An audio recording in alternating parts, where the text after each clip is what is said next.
Halo guys, kali ini kita akan bahas macam-macam aliran filosofi. Ada berapa sih filosofi itu dan apa aja filosofi yang ada di dunia? Simak sampai habis video ini, karena aku akan membuat top 3 filosofi terbaik untuk dimiliki seseorang. Yang pertama ada materialisme. Bayangin aja seekor kucing. Dia hidup bahagia kalau ada makanan dan tempat tidur yang empuk. Buat dia, itu udah cukup. Nah, pemikiran si kucing ini mirip banget sama filosofi yang namanya materialisme. Materialisme itu gampangnya adalah pandangan hidup yang mengatakan sesuatu yang nyata dan penting di hidup ini adalah materi atau barang. Sesuatu yang bisa lu lihat, sentuh, atau lu punya. Si kucing misalnya. Dia nggak peduli hal-hal rumit kayak arti hidup atau segala macam makna. Dia cuma butuh makan, tidur, dan main. Semua diukur dari hal-hal nyata di sekitarnya. Banyak orang juga sama. Ada yang kerja keras yang malam biar bisa beli rumah, mobil, atau barang keren. Ada juga yang suka pamer barang di medsos biar kelihatan sukses. Contoh gampangnya, lu mungkin pernah ketemu orang yang kalau beli HP harus selalu yang terbaru biar dianggap keren.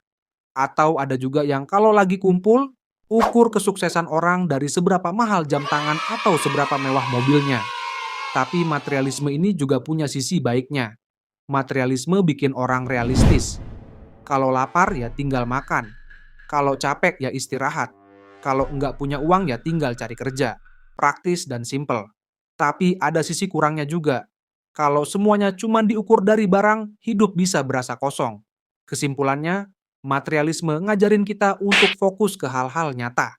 Tapi kalau kelewat batas, kita bisa lupa sama hal-hal penting seperti tentang agama maupun makna hidup diri lu sendiri. Menurut kalian materialisme ini bagus nggak? Komen di bawah ya. Lanjut ke filosofi idealisme. Kalian pernah nggak sih lihat seekor kucing yang duduk di jendela lama banget? Kayak lagi mikirin sesuatu. Nah, bayangin si kucing ini percaya kalau yang paling penting bukan makanan atau mainan, tapi ide. Inilah gambaran sederhana dari filosofi idealisme. Jadi, idealisme itu adalah pandangan yang bilang, hal terpenting dalam hidup adalah pikiran, gagasan, atau nilai. Bukan cuma dari benda nyata, tapi sesuatu yang ada di dalam kepala kita.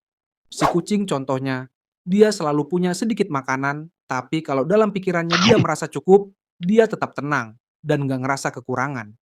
Jadi, yang bikin dia bahagia bukan cuma hal nyata, tapi cara dia memandang hidup. Contoh nyatanya, ada orang yang hidup sederhana, dia punya rumah kecil, motor tua, tapi dia tetap bahagia karena punya keyakinan atau nilai yang dia pegang.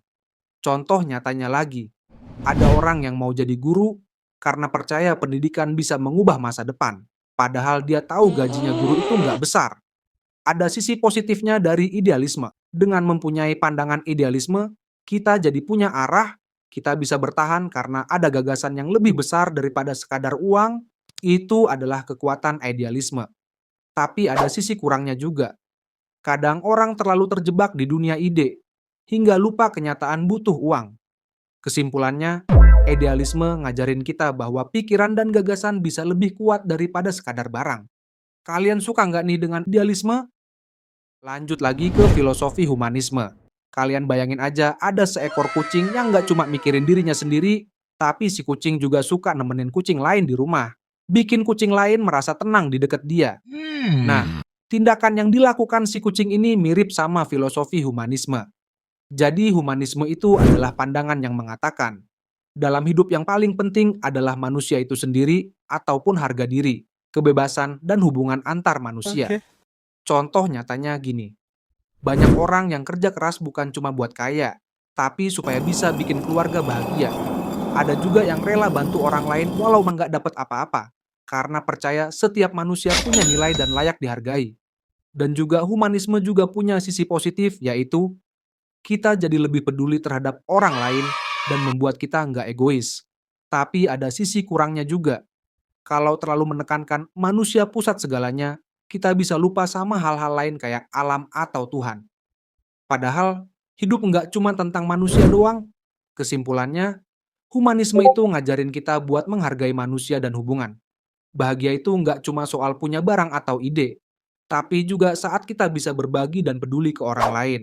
Sepertinya orang Indonesia banyak yang mempunyai sifat mirip humanisme ya. Ada filosofi empirisme. Kalian pernah lihat nggak? Kucing yang penasaran banget sama sesuatu. Misalnya ada kardus baru, dia pasti dihampiri, dicium-cium, dimasukin badannya. Nah, inilah gambaran sederhana dari empirisme. Jadi empirisme itu pandangan yang bilang, kalau pengetahuan itu datang dari pengalaman. Kita tahu sesuatu bukan karena teori di kepala, tapi karena kita lihat, dengar, atau alami sendiri. Contoh nyatanya yaitu, ada anak kecil yang belajar dan tahu kalau api itu panas bukan dari buku, tapi dari pengalaman dia megang api lilin. Empirisme ada sisi bagusnya juga, yaitu membuat kita jadi realistis. Ilmu pengetahuan modern menjadi contoh nyatanya di sini, seperti eksperimen, bukti ilmiah, dan data. Tapi ada sisi kurangnya. Nggak semua hal bisa nunggu pengalaman. Misalnya, kita nggak perlu loncat dari gedung dulu buat tahu itu bahaya. Kadang, teori atau akal sehat juga penting. Kesimpulannya, empirisme ngajarin kalau pengalaman adalah guru utama. Kita belajar lebih dalam ketika kita ngalamin langsung, bukan cuma denger atau baca. Lagi ke filsafat rasionalisme. Gak nyangka kita dikit lagi hampir mencapai top 3 filsafat versi miring dikit nggak apa. Oke lanjut. Kalian pernah nggak lihat kucing yang lagi mikirin strategi? Misalnya, dia pengen ambil ikan di meja, tapi ada orang di dekat situ. Jadi si kucing diem dulu, jalan pelan-pelan, terus nunggu waktu yang pas untuk ngambil ikannya. Nah, ini contoh sederhana dari rasionalisme. Rasionalisme itu pandangan yang bilang, sumber pengetahuan paling utama adalah akal dan logika. Artinya, kita bisa tahu sesuatu pengetahuan datang bukan cuma dari pengalaman, tapi juga dari cara berpikir yang benar. Contoh nyatanya, kayak orang main catur. Sebelum jalanin pion, dia mikir dulu, langkah lawan. Kemungkinan yang bisa terjadi baru mutusin. Sisi bagus rasionalisme, kita jadi bisa merencanakan hidup lebih matang.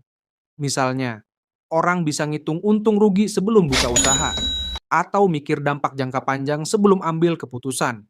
Tapi sisi kurangnya, kadang terlalu ngandelin logika bikin kita jauh dari realita.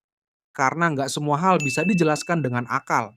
Kesimpulannya, rasionalisme ngajarin kita bahwa akal adalah senjata penting untuk ngerti dunia. Logika bisa jadi peta sebelum kita bertindak. Oke, kita masuk ke top 3 filsafat. Kita di top ketiga ada pragmatisme. Bayangkan kucing yang pengen keluar rumah tapi pintu depannya ditutup. Dengan kesadaran penuh dia jadi muter lewat jendela. Kata si kucing.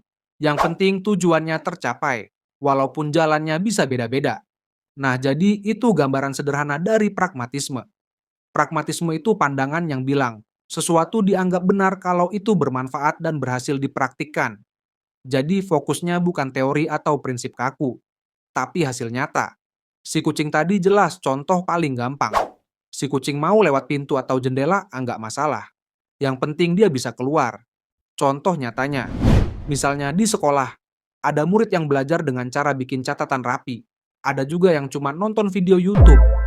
Cara belajarnya beda, tapi kalau dua-duanya bikin nilai bagus, berarti sama-sama benar menurut pragmatisme.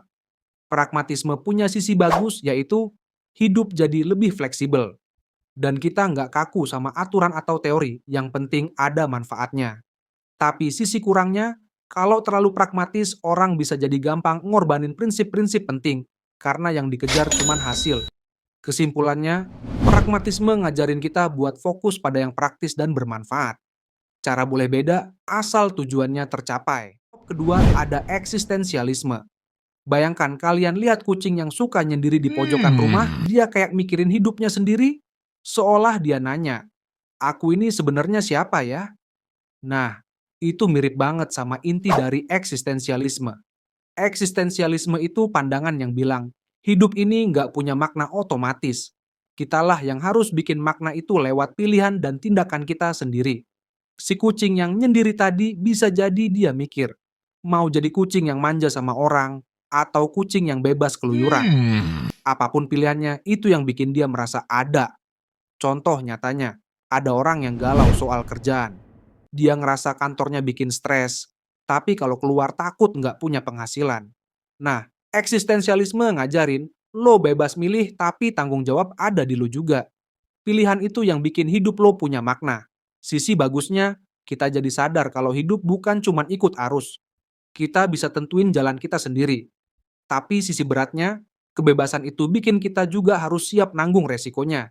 Kesimpulannya, eksistensialisme ngajarin bahwa hidup bukan sekadar dijalani, tapi diciptakan lewat pilihan. Top satu filosofi menurut miring dikit gak apa, adalah stoikisme. Kalian pernah lihat gak? Kucing ditolak waktu minta makan, tapi dia santai aja lalu rebahan kayak nggak terjadi apa-apa.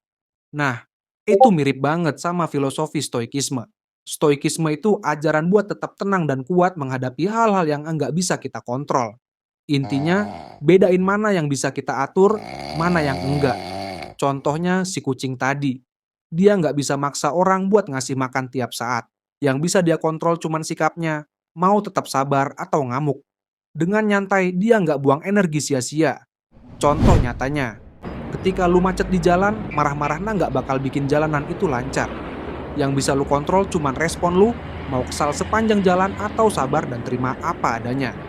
Sisi bagus stoikisme itu membuat hidup jadi lebih damai karena kita fokus sama hal yang bisa dikendalikan. Tapi ada sisi kurangnya yaitu, kalau terlalu fokus sama hal yang bisa dikendalikan, kita bisa jadi cuek dan pasrah sama keadaan yang kita kira nggak bisa diubah. Padahal sebenarnya masih bisa berusaha. Kesimpulannya, stoikisme ngajarin kita buat tenang menghadapi hidup. Kendalikan yang bisa dikendalikan, lepaskan yang enggak bisa.